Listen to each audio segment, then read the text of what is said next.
নমস্কাৰ, সকলোৱে ভালে আছেনে? আজি বনাবলৈ লৈছোঁ মই এয়া কি কচু বাৰু, এইটো হ'ল ওলকচু। ওলকচুৰ সৈতে বনাব ওলাইছোঁ শুকান মাছ, শিদল মাছ। আপোনালোকক বোলো শ্বেয়াৰ কৰোঁ, কেনেকৈ বনালোঁ চাওঁ আহকচোন। প্ৰথমতে মই ওলকচুখিনি এনেকৈ ধুই লৈছোঁ। আপোনালোকৰ ফালে এবাৰ এই কচুবিধৰ নাম কি কয় নাজানো মই, আপোনালোকে জনাবচোন কমেণ্টত। এইটো ওলকচু ভালকৈ ধুই পখালি ল'লোঁ। তাৰপিছত এনেকৈ কাটি ল'লোঁ মিহি মিহি কৰি।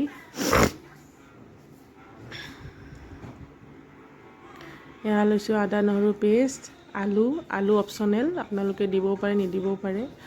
মই দিছোঁ পিঁয়াজ, জলকীয়া গোটেইখিনি এনেকৈ কাটি লৈছোঁ। এইখিনি হৈছে কণ বিলাহী। এয়া লৈছোঁ মই তেল দিছোঁ কেৰাহীত। একেবাৰে সহজভাৱে বনাইছোঁ দেই।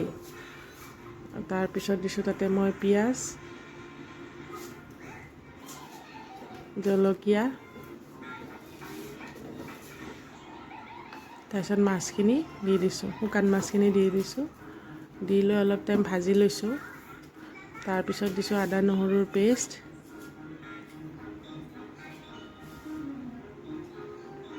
আদা নহৰুৰ পেষ্ট দি অলপ টাইম ভাজি ল'ব।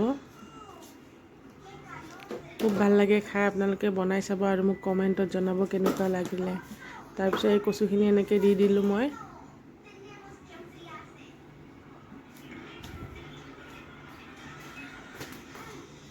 তাৰপিছত আলুখিনি দি দিলোঁ। আলুটো বাৰু মোৰ প্ৰিয়, সেইকাৰণে য'তে ত'তে আলু পৰে। আপোনালোকে যদি আলু নাখায় নিদিব, অপশ্যনেল হয় এইটো। আলু নিদিলে বেছিহে ভাল লাগে। তাৰপিছত হালধি নিমখ জোখমতে দি দিব। তাৰপিছত মই ৰেড চিলি অলপ দিলোঁ, কাশ্মীৰী লাল মিৰ্চটো দিছোঁ। তাৰপিছত একদম চিমত দি এনেকৈ ভাজিলোঁ, পানী দিয়া নাই দেই, কিন্তু এনেকৈ আপোনাৰ নিজে পানীত থুপথুপীয়া হৈ যাব। তাত দিলোঁ মই কণ বিলাহী কেইটা, দি কেনে এয়া হৈ গ'ল মোৰ কচু। এতিয়া ভাতৰ লগত খোৱাহে কথা। এয়া হৈ গ'ল মোৰ কচু।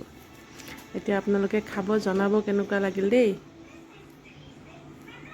কমেণ্টত ক'বলৈ নাপাহৰিব আকৌ কি কচু নামটো আপোনালোকৰ ফালে। আজিলৈ আহিছোঁ।